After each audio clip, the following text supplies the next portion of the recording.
easy to read, but not Wattpad level easy to read books, if you know what I mean. Like, I can read challenging, but I don't want to. I want to read like a simple and entertaining story that is not very, you know what I mean, not Wattpad, but also not like an essay. So, let's start with the current book that I'm reading. These are all of my current reads. I have a problem. This book, actually, I would recommend, even though I am a quarter of the way through, or like 1/3. I would recommend because I am thoroughly enjoying it so far. It's called The Hate You Give from Angie Thomas, and this is the Waterstones exclusive edition with the yellow sprayed edges that I thrifted. You can definitely find this book in a thrift charity shop or something like that, because it's been out for a while. I believe it has a movie. But this basically starts pretty fast, very like thrown into the story, get to know the character. I love this type of writing. John Green says it's stunning. I agree, it's like this is what I'm talking about, like it's a young adult book, so it's easy to read, but it also has commentary on very important topics like racism. This is like the overall topic of this book, but it's very digestible, and also like there's entertaining bits in it and jokes that are very well executed. The story follows a young girl who witnesses her friend getting killed by a police officer, and it unfolds in a way that makes her, I guess, want to stand up and create a difference, make a change, and not just be like a standby, just watching and not doing anything kind of thing. Like, I'm very bad at explaining. It took me a while to get in front of the camera today. Maybe I'm not in the mood. But basically, it's good. I recommend.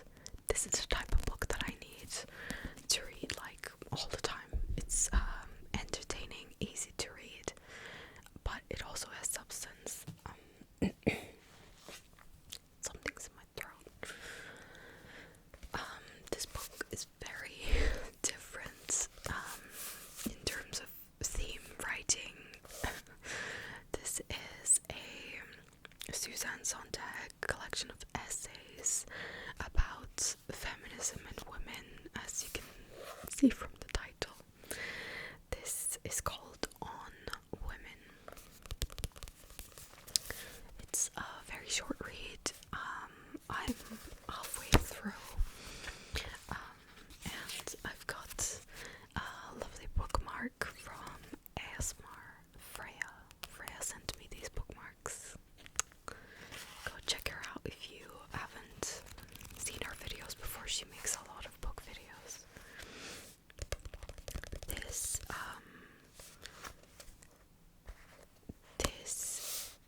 is also easy to read, but it is super dense, and you know, it is an essay, so when I read this, I kind of underline the things that impact me the most, that I take away from it, and you know, I carry on. But yeah, I heard that towards the end this gets a little bit questionable, so we will see about that. But so far I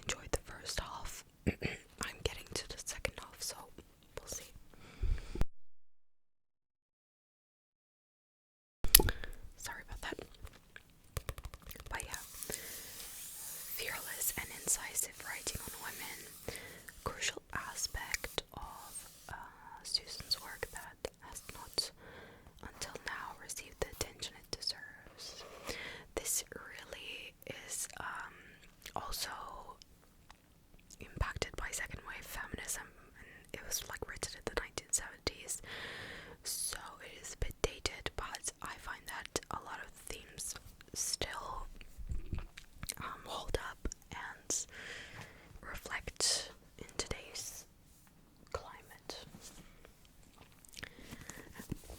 I have many different genres here, I guess. So this, I love the first book, okay? And if you've never heard of this, because I don't want to assume,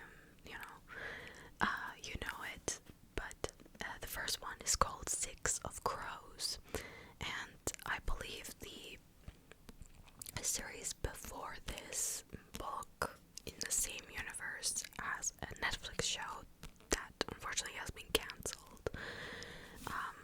But I started this whole universe with Six of Crows, and I really enjoy Leigh Bardugo's writing. This is an infamous book if you've been around in my channel and you've watched a bunch of my book videos. You might remember me saying, "Oh guys, I'm gonna read this, I swear, like I'm gonna finish it, 100 pages left." I still have 100 pages left.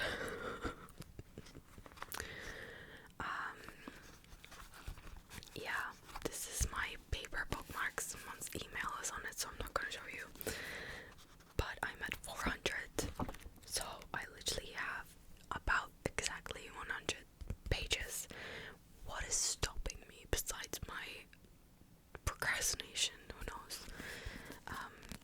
And my innate desire not to end things, and I don't want it to be concluded, okay?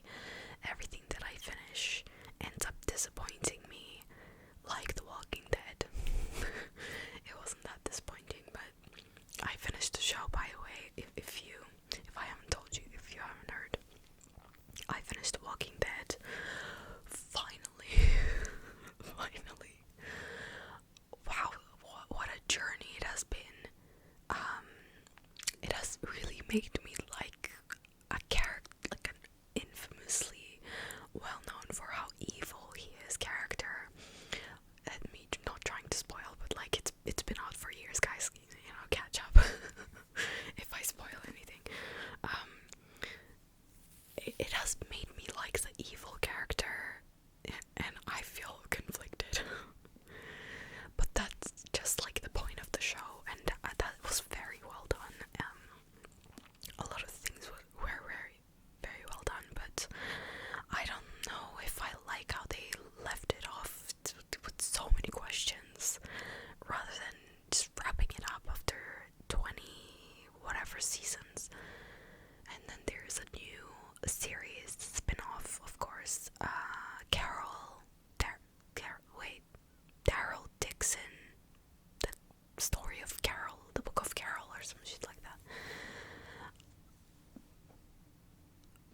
I will watch it, I think. Unfortunately, when I start something like a TV series, I will finish it. Like, even if I have to put it on in the background, I must know. It's just like easy. Especially when you know the universe and the characters. But with books, I don't know, man. It's more work. Also, like when I start reading, and I've talked about it before, I think, but it's like I have to read over one page. Like when you actually like sit down or like lay down and start reading, that first page is so painful to get through. The first couple of pages is so painful because I have to go back over and over again some of the paragraphs just to get concentrated. After you're in the flow of reading, you kind of forget about the outside world and what's happening, and I am able to picture it as if I'm in the TV, like as if I'm watching it as a TV series. That's why I think a lot of people refer to like their favorite parts of a book or like moments as scenes, which makes a lot of sense to me. But this continuation of Cass Brecker and his crew story, we'll see what happens. Maybe I'll just this video. I don't know. Maybe not. Okay. Pivoting to literary fiction. Oh, by the way, it's like young adult non-fiction, young adult, probably young adult fantasy, and this is just lit fic, I'm pretty sure. It says vintage, which is like a type of writing that I'm not sure I enjoy it. This is really hard to read.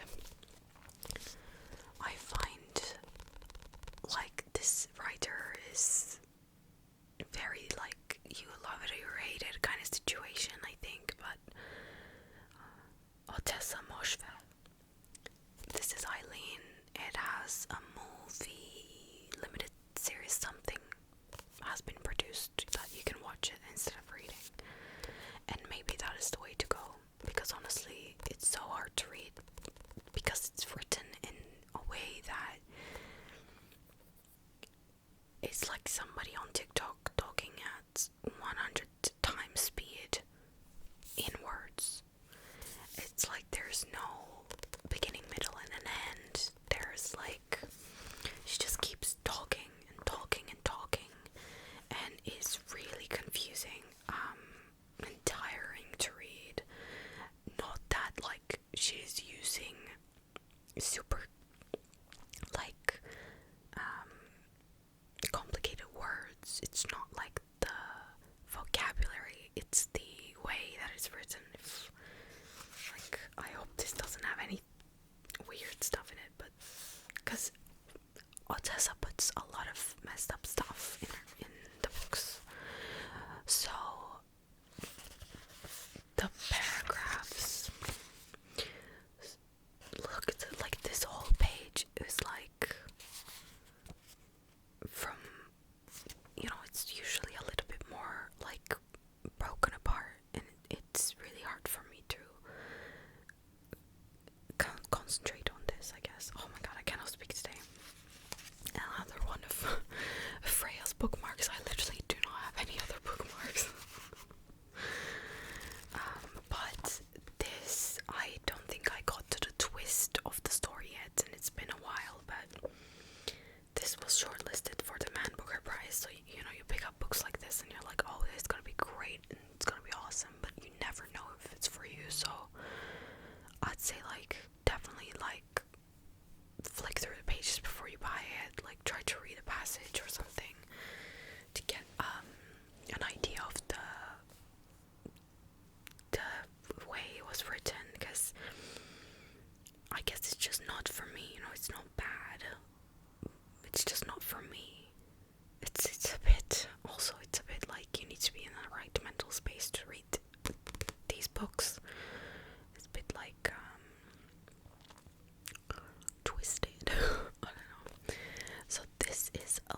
this is very funny. This is like, okay, so she's going to her ex-boyfriend's room. I'm pretty sure that she broke up with him also. And this is like the description of her going to the room. Instead of being like, I walked to his room and I opened the door and I couldn't see him inside, and it looked like there was no life or soul to the place, so something like that. Like 4 sentences maximum is so enough to describe one room.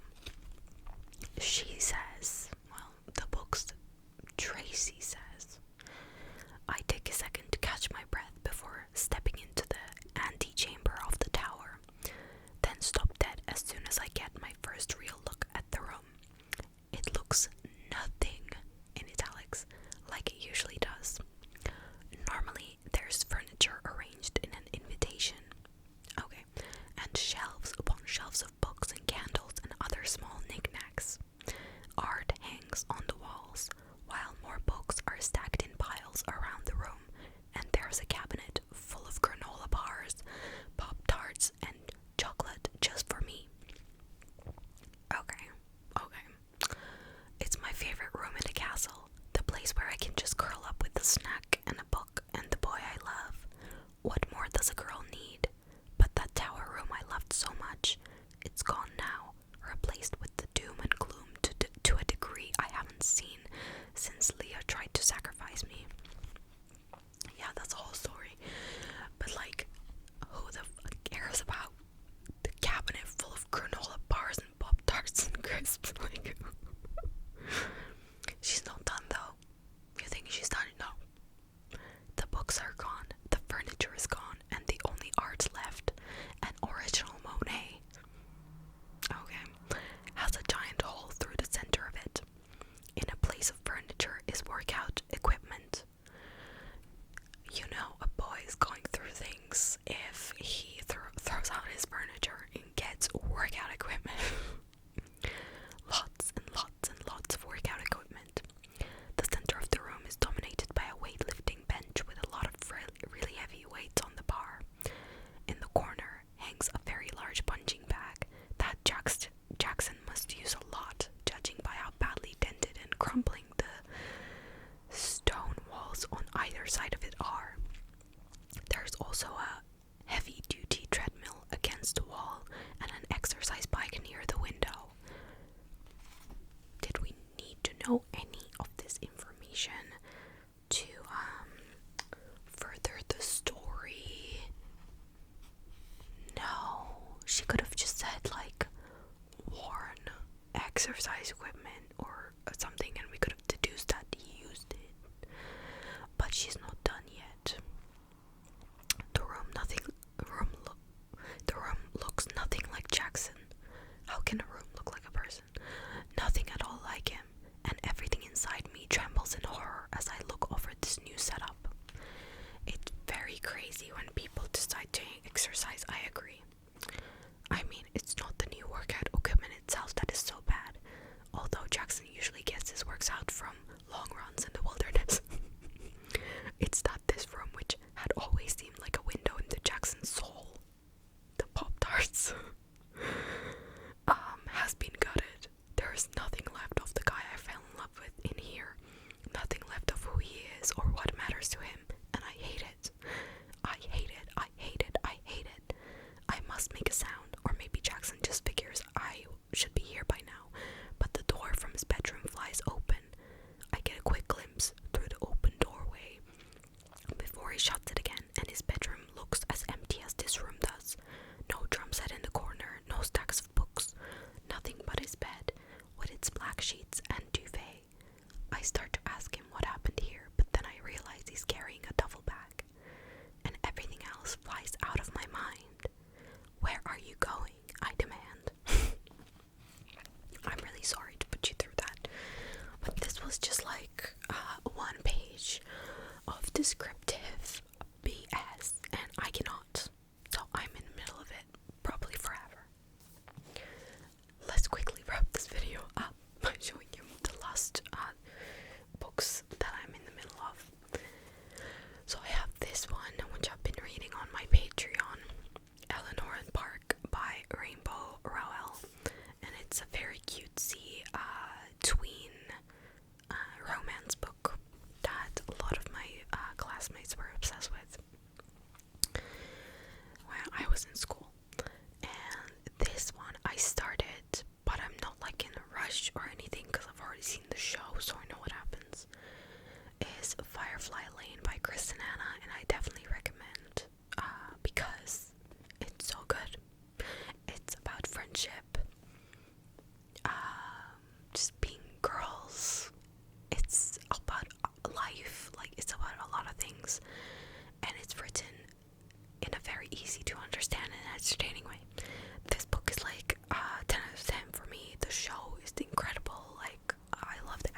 I know. If I remember her username, I never remember her username, but I will. If you are wondering who makes amazing videos on YouTube, I'll let you know. She has very aesthetically pleasing videos. They're kind of repetitive, but like the cinematography is amazing. And I saw her explain that she gets a lot of inspiration from this book. It's called Story by Robert McKee, and it basically explains the principles of screenwriting and storytelling. Yeah, it's like a textbook. It's yeah, it's pretty big, as you would expect a textbook to be. It's £25, like a textbook. Basically, it's got everything you need if you want to write a story for screen or for paper, a book, anything like that. You could take inspiration and guidance from this book. So I haven't started that one yet, but that's basically my most recent book purchase. Thank you, my boyfriend. And I got 2 gift cards, so I'm excited to buy some new books next year, which is in 1 day. So I hope you guys enjoyed this video. I hope your 2024 was good, and if it wasn't, I'm really sorry. And I hope 2025 can be a better year overall. Just like if your year was good or bad, I hope 2025 is even better for both parties. I really hope it is. I really hope so. I hope it's going to be a great year for all of us. More positive, full of energy. I wish that we're all happy and thriving. Obviously, it's not possible all the time, but in our own ways. Thank you for spending time with me today and this whole year. Thank you so much for watching my videos. I don't say that enough, but it's incredible